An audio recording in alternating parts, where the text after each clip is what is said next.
क्रमागत द्वितीय दिन लगी घरोई शेयर बजार कारबार में वृद्धि घटी। एपरी कि चलित सप्ताहर शेष कार्य दिवसर फलाफल अनुजाई शेयर बजार निवेशक माने लक्षाधिक टंकार निवेश बढ़ाई।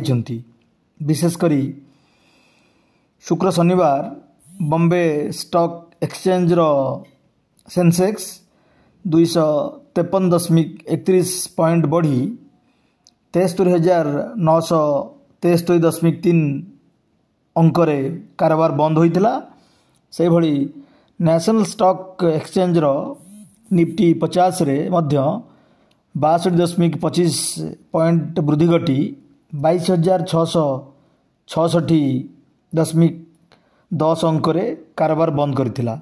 अपरपक्षरे बीएसई सेंसेक्स मिड कैप और स्मॉल कैप शेयर गुड़िकर इंडेक्स सहित NSE Nifty mid cap small cap एवं बैंक शेयर गुड़िकर कारबार रे मध्य वृद्धि होईछि।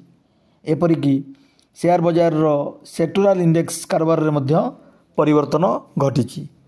ब्यूरो रिपोर्ट पर्यवेक्षक ओडिशा।